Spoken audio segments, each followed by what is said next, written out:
George. From the point of view of the criminal expert, London has become a singularly uninteresting city. Well, I hardly think you'll find many decent citizens to agree with you. Well, one must not be selfish. The community is the gainer and no one the loser, save the poor unfortunate specialist whose occupation was gone.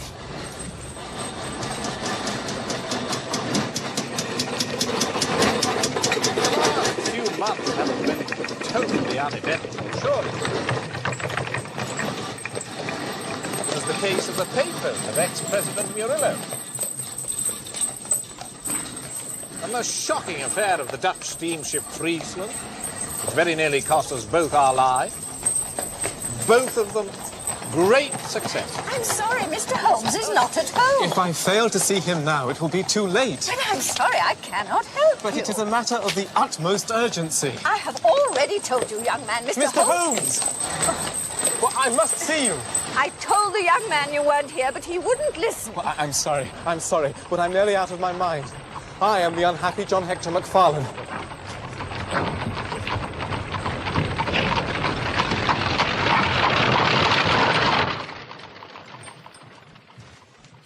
Now, tell us quietly and slowly who you are and what it is that you want. You mentioned your name just now as if I should recognize it, but I can assure you, beyond the obvious facts, that you are a bachelor, a solicitor, and a Freemason, and an asthmatic. I know nothing about you whatever. Your untidy clothes, sheaf of legal papers, watch chain, and your somewhat irregular breathing. Why, yes, Mr. Holmes. I am all these things. And in addition, I am at this moment the most unfortunate man in London. Have you not read your newspaper? Not yet. Then, if you would allow me.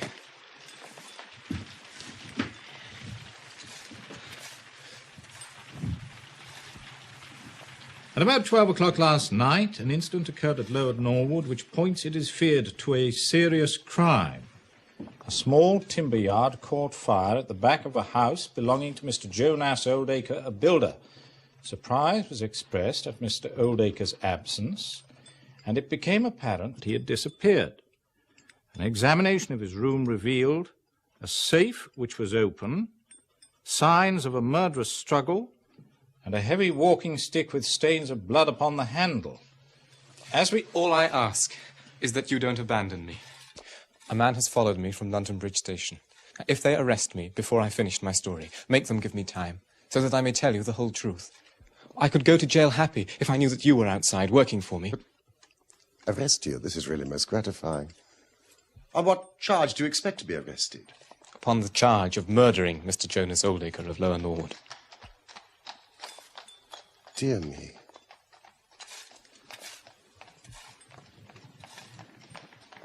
As we go to press, sensational developments have been reported.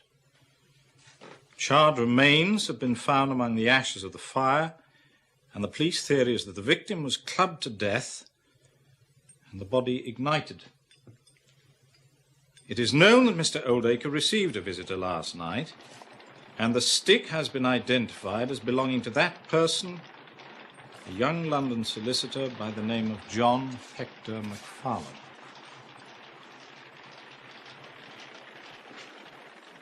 May I ask why you are still at liberty, Mr. MacFarlane? As there seems to be enough evidence to justify your arrest. I live with my mother at Torrington Lodge in Blackheath. But last night, having late business with Mr. Oldacre, I stayed at an hotel in Norwood.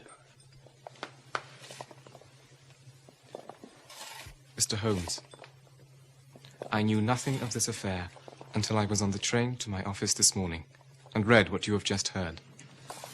I saw at once the terrible danger of my position and hurried to put the case in your hands.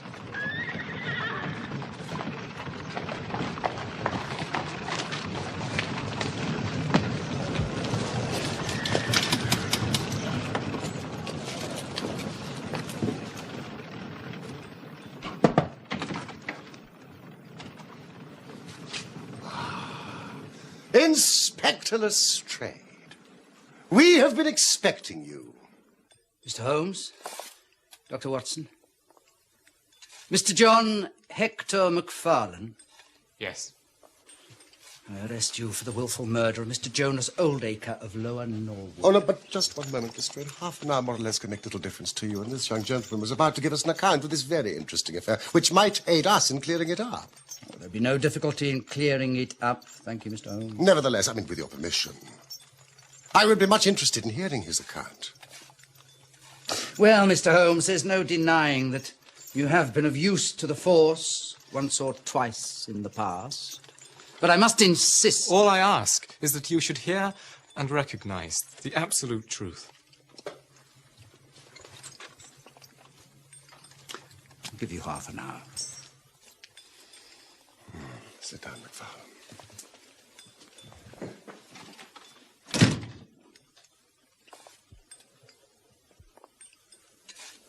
Thank you, Lestrade. We must warn you that what you say now will appear in evidence against you. Pray continue. I must first explain that I knew nothing of Mr. Jonas Oldacre, although his name was familiar to me. Many years ago, my parents were acquainted with him, but they drifted apart. And so it came as a complete surprise when, yesterday afternoon, at about 3 o'clock, he walked into my office in the city. Mr. Oldacre, good afternoon. I'm Mr. MacFarlane. Would you care to come through? Please, won't you sit down?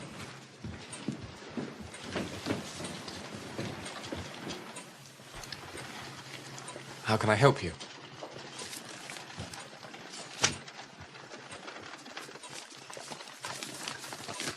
This is a draft of my will. I want you, Mr. MacFarlane, to cast it into proper legal shape. I shall sit here while you do so.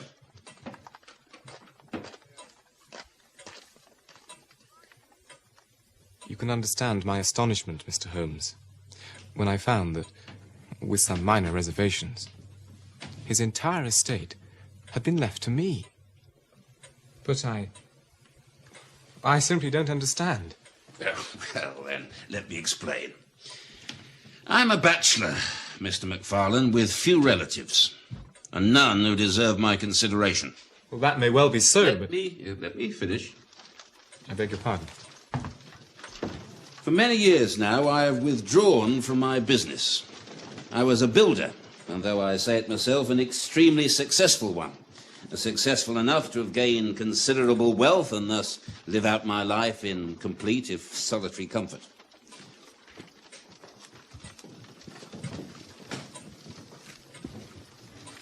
Many years ago, I knew your mother. Knew her and hoped to marry her. Then she met and married your father. I had no idea. Well, then why should you? 3 months ago, I read of your father's death in the Daily Telegraph, and my mind was turned to your mother and to the son who might very well have been my own. This is my way of securing your future. I know that whatever I leave will be in worthy hands. What can I say? But thank you. There are a few documents I think you should see: building leases, title deeds, mortgages, and so on. Well, now my mind's made up, I shan't rest easy until the whole thing's settled. Yes, of course. I beg you to come to my house tonight. What shall we say, 9 o'clock? Why, yes. You'll, of course, bring the finalised will, and then we can settle the matter once and for all. Yes, of course. Thank you, my boy. Oh, one last thing. Not a word of this to your dear mother until everything is settled. I want it to be a little surprise for her. Little, You promise? You have my word.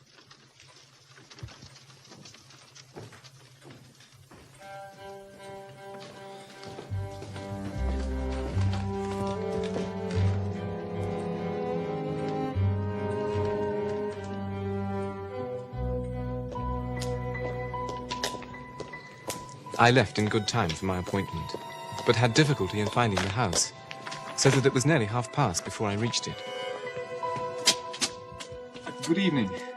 I have an appointment with Mr. Oldacre. Mr. MacFarlane? Yes, that's right.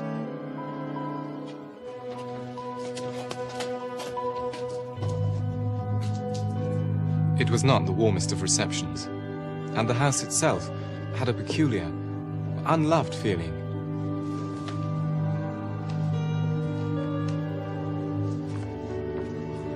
Sorry to keep you waiting, my boy. Not at all, sir. I'm a little late, I'm afraid. You brought the papers? Yes, indeed. Excellent. The bedroom was on the ground floor, where there was a large safe.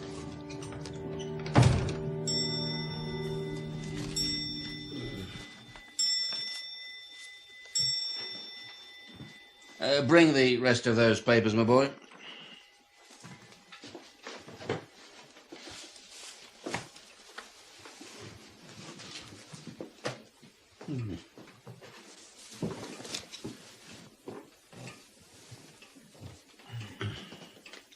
Now, to business.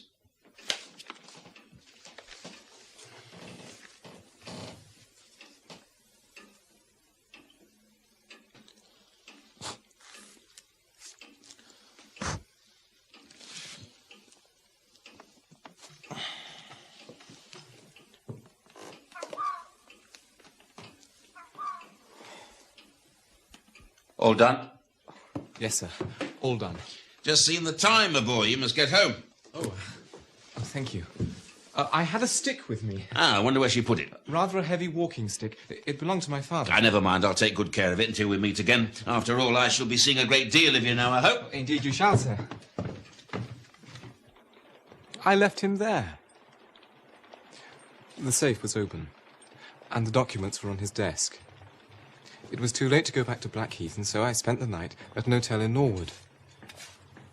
I knew nothing more of this horrible affair until this morning.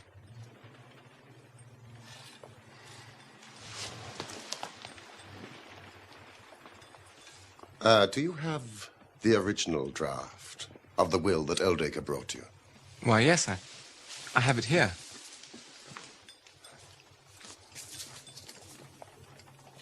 May I retain this for 24 hours, Inspector? If it would amuse you.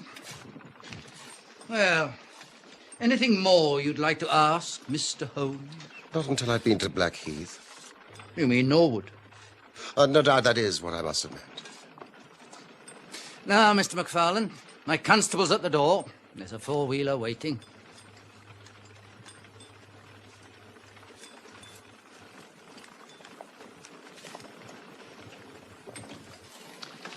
Morning, gentlemen. Morning.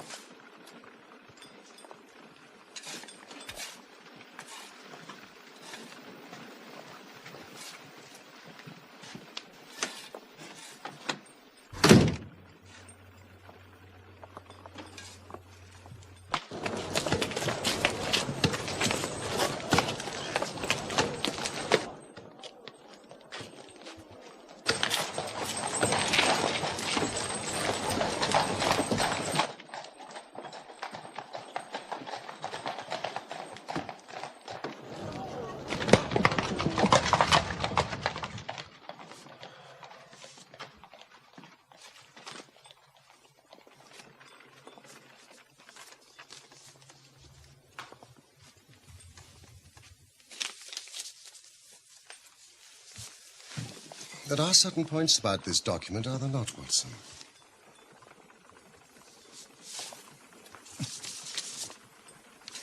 Well,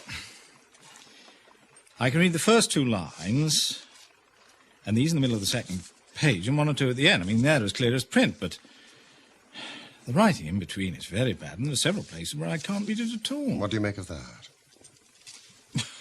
What do you make of it? That it was written on a train. The good writing represents stations, the bad writing movement, and the very bad writing Passing over the point. A scientific expert would pronounce at once that it was drawn up on a suburban line, since nowhere save in the immediate vicinity of a great city could there be so quick a succession of points. Granting that his whole journey was occupied in drawing up the will, then the train must have been an express, stopping only once between Norwood and London Bridge. Yes, but it's curious, is it not, that a man should draw up so important a document in so haphazard a fashion? Yes, it suggests that he thought it was going to be of no practical importance. Well, he drew up his death warrant at the same time.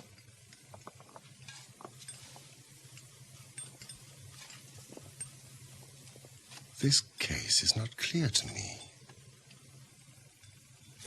Come, Watson.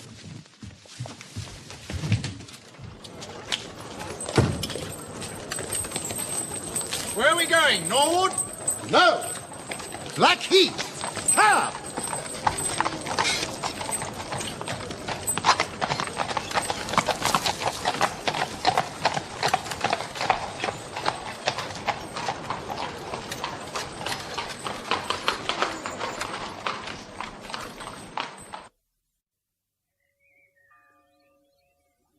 My son's the gentlest creature on God's earth. It's inconceivable he could even contemplate such a terrible crime. He didn't even know the man, Mr. Holmes. But you did, Mrs. MacFarlane.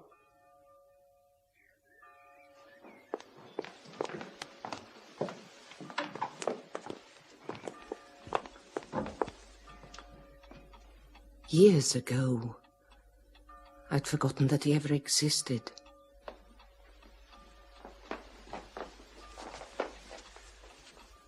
Tried to forget. It's impossible to quite forget a man like Jonas Oldacre. Yes, I knew him well. At one time we were engaged to be married.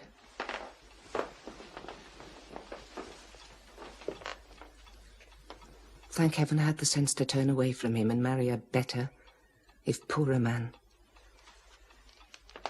Oh, please.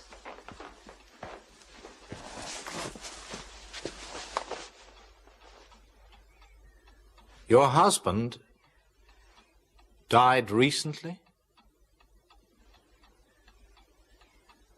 He was a kind man. A gentle man.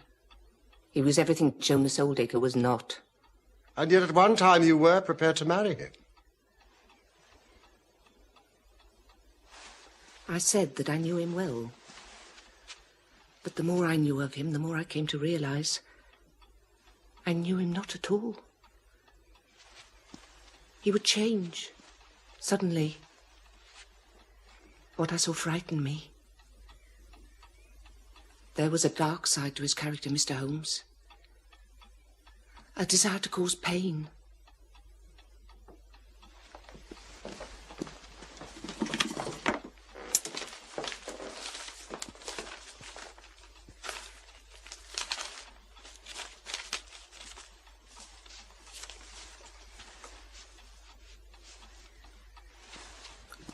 My own photograph.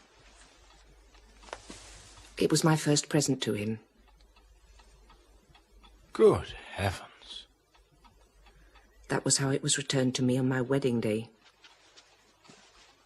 Together with a vile note urging a curse upon my house and saying he'd never forgive me. And yet he does seem to have forgiven you. After all, to leave his entire estate to your son. Neither my son nor I want anything from that wicked man, dead or alive. Mrs. MacFarlane, the fact remains that the will was made.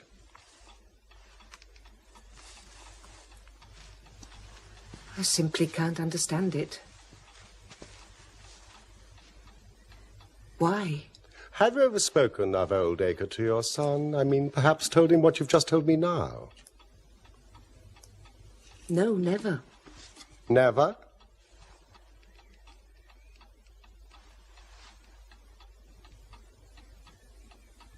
He found the photograph.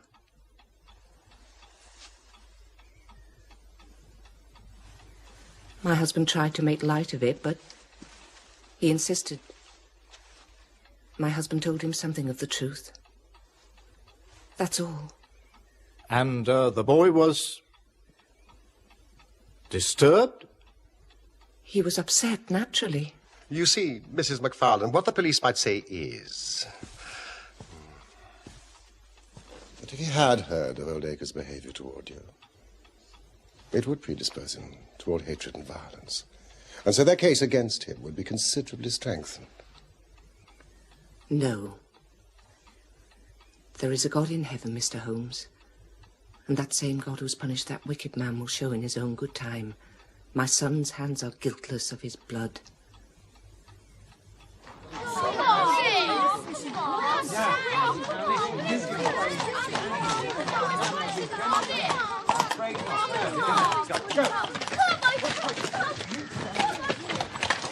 Wait here, please.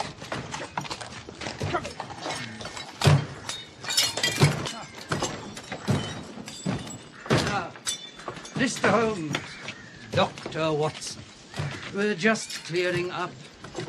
The will as promised. Look. Buttons. Trouser button. No doubt you brought your glass with you. The name is Hyams. According to Mrs. Lexington, the housekeeper, Hyams was the name of Mr. Oldacre's tailor. Presumably the organic remains have been removed to the laboratory. They have, Doctor, though they'll be of little use, I suspect. The poor devil was no more than bone and cinder. How very convenient for the murderer. Not, I might venture, for Mr. Oldacre. Nevertheless, Inspector, bone and cinder. Thank heavens he was wearing his trousers.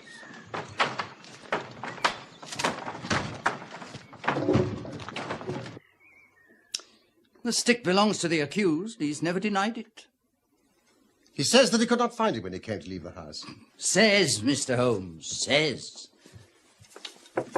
My experts made out footmarks of both men on the carpet.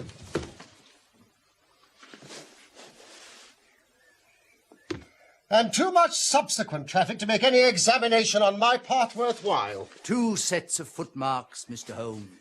None of any third person. Another trick for your side. I suppose all these papers are from the safe. Correct. And nothing, absolutely nothing has been removed? Nothing whatsoever. We have opened one or two, as you can see, to check the contents. May I check them? By all means. I myself have business at the yard. Oh, and I would like to see the housekeeper. What is her name? Mrs. Lexington? She'll add nothing more to what you already know. Nevertheless. I'll send her in.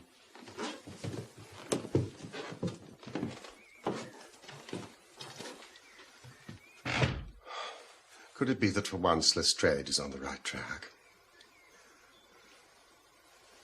All my instincts are one way and all the facts are the other.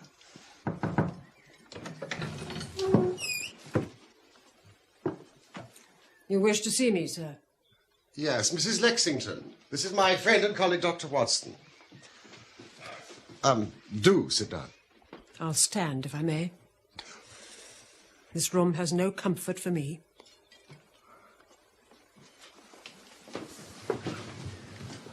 You let young Mr. MacFarlane into this house at 9:30? Yes.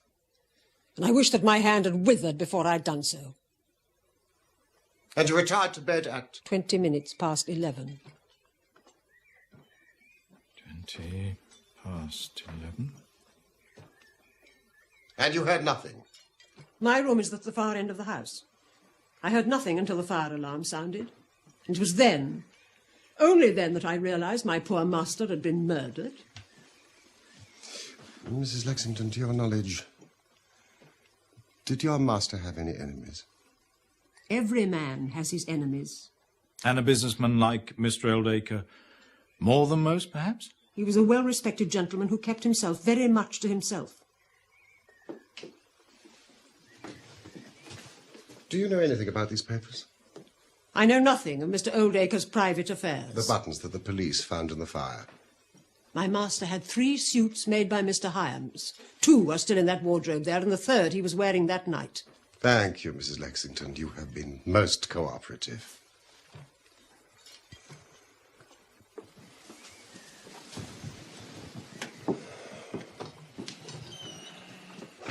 What do you make of her? Tight as wax, if you ask me. But then, perhaps that's her usual manner. It's all wrong. I feel it in my bones. Something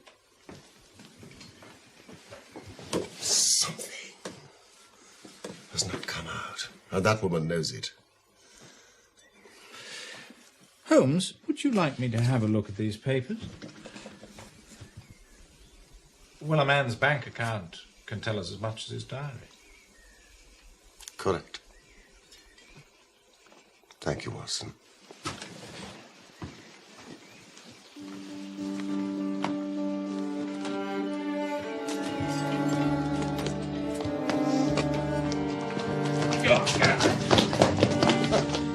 It's all right, Constable. I'm just stretching my legs. I'll watch them.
Ah, Constable!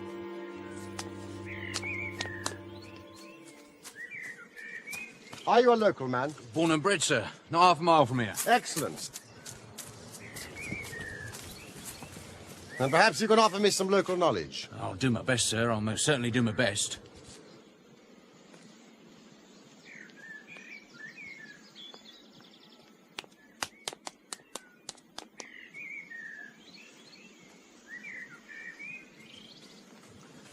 Holmes?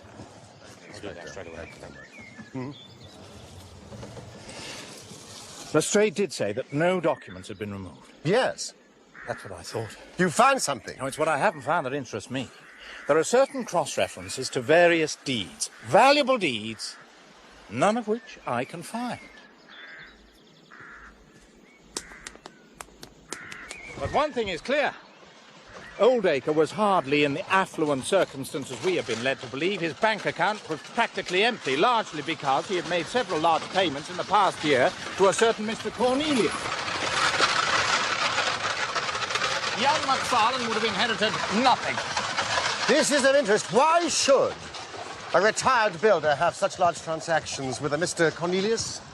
Well, let's take our cab and see what we can find out from his city bank. You coming? I'll stay here for a while. Norwood Station.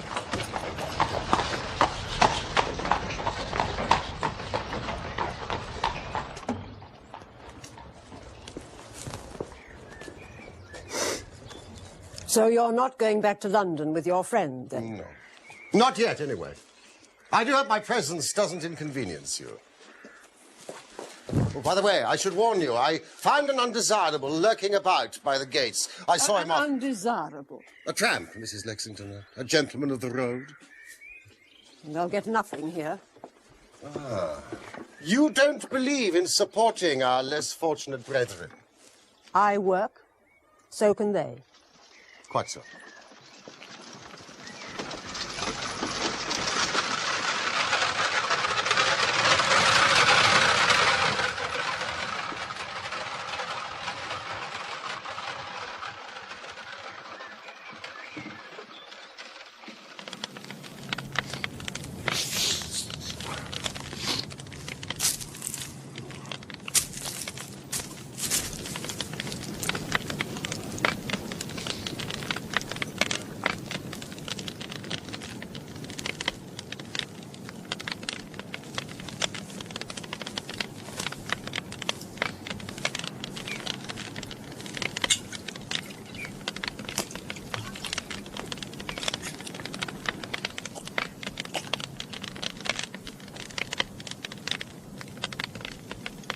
I'm on my way to Folkestone.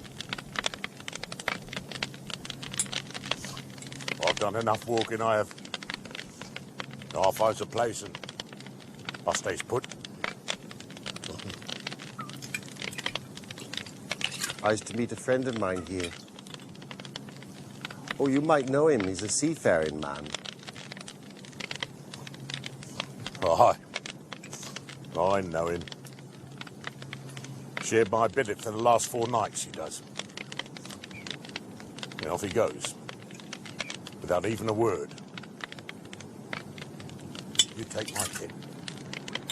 Steer clear of him. He's a liar. He didn't strike me as such. He goes up to that big house, he does. Comes back here and tells some yarn about them putting out with open hands and telling him to come back tomorrow and they'll give him some grub and some cast-offs for him. Well, how's that lying? Because, my friend, I'd already paid my call. And nearly got the law on my back for my insolence. Insolence.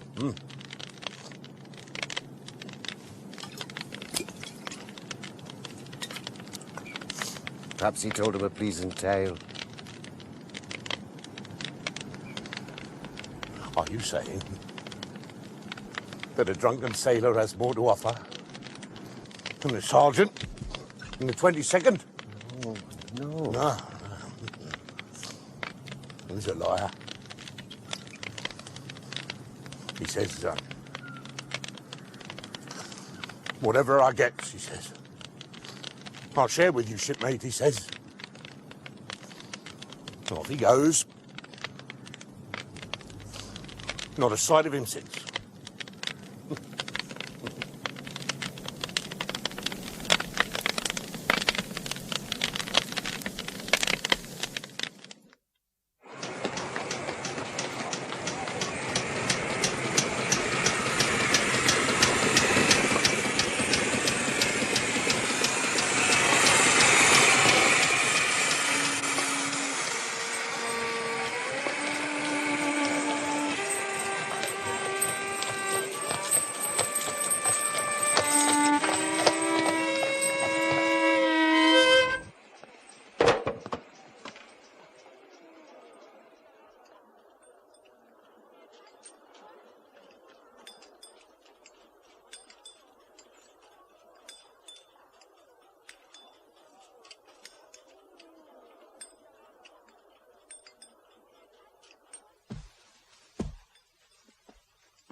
Holmes?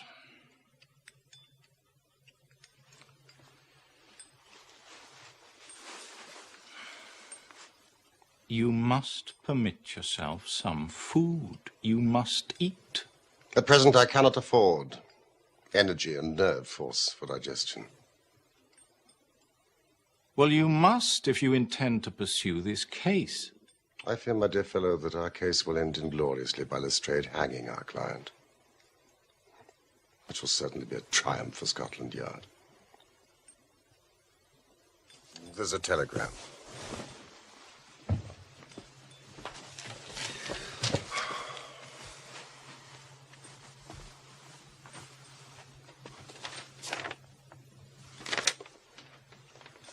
Important fresh evidence to hand. MacFarlane's guilt definitely established. Advise you to abandon case Lestrade.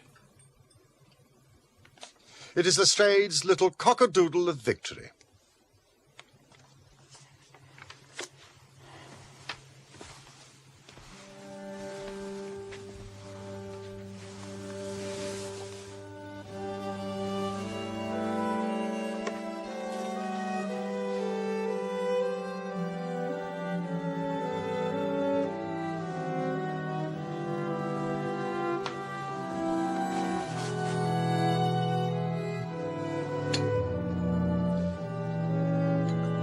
Let's have some breakfast.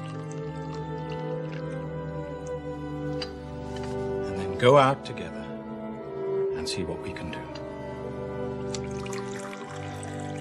I feel as if I shall need your company and moral support today.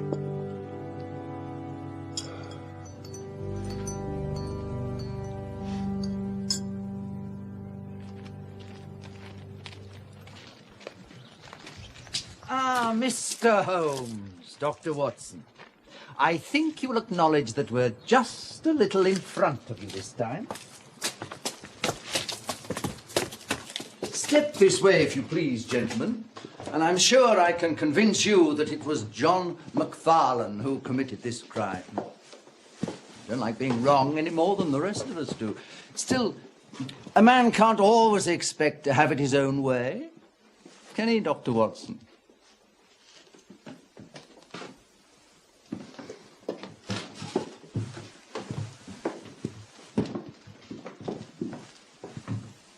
This is where the housekeeper left MacFarlane's hat and stick, and this is also where he would have come to collect his hat after the crime was committed. Now look at this.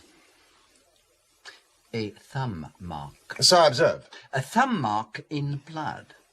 You are aware that no two thumb marks are alike? I have heard something of the kind.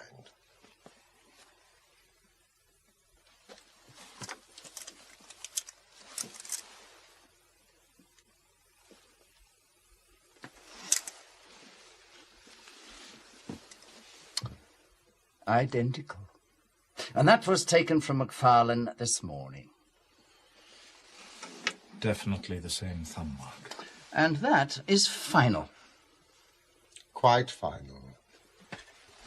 Who made this discovery? It was Mrs. Lexington here who drew my constable's attention to it. And I suppose there is no doubt that the mark was there yesterday.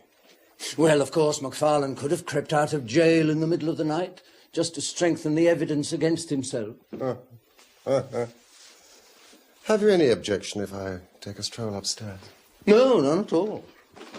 There's nothing up there, though.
Sorry things look so bad, Holmes. But there is a serious flaw in this new evidence. What's that? That thumbprint was not there when I examined the hall yesterday.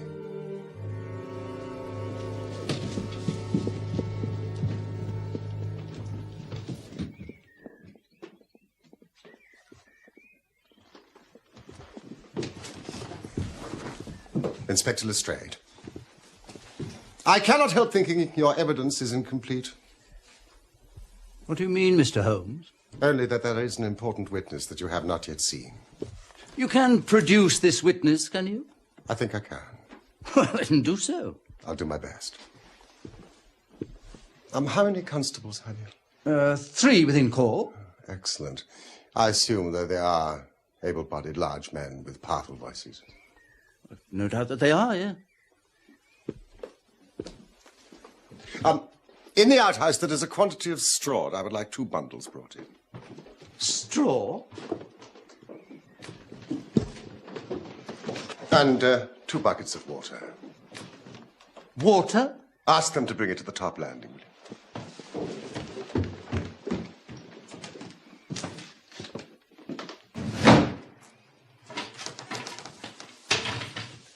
Straw into the fireplace, a little bit in front. 2 buckets of water to that side, please. Mr. Holmes, I don't know whether you're playing a game with us, but surely you tell us without all this tomfoolery. I can assure you, Lestrade, I have an excellent reason for everything that I do. Watson, would you put a match to that straw? And Constable, will you sprinkle it with water?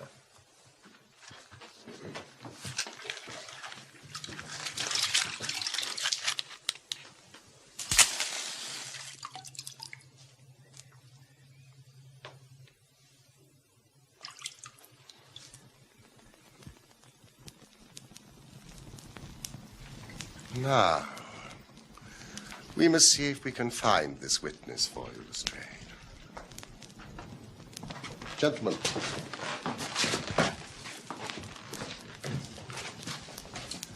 Would you please join me in the call of fire?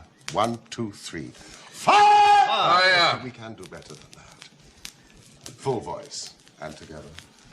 Fire!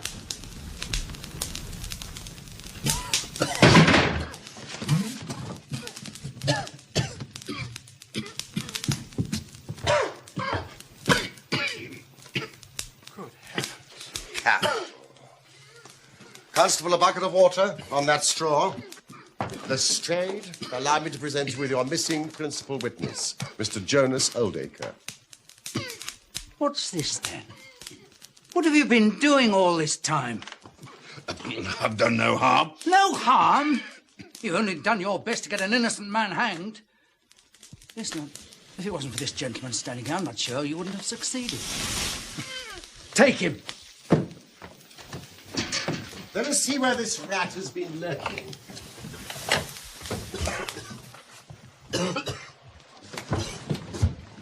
Now, you see the advantage of being a builder. He was able to fix up his own little hiding place without any confederate. Save for that precious housekeeper of his, whom I should lose no time in adding to your bag, Inspector. And these are the missing papers, no doubt. No doubt whatsoever. Constable, find the housekeeper.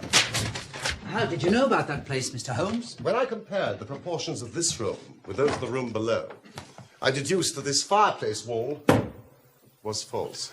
Oldacre clearly had a great deal of nerve, but not enough, I fancy, to lie quiet before an alarm of fire.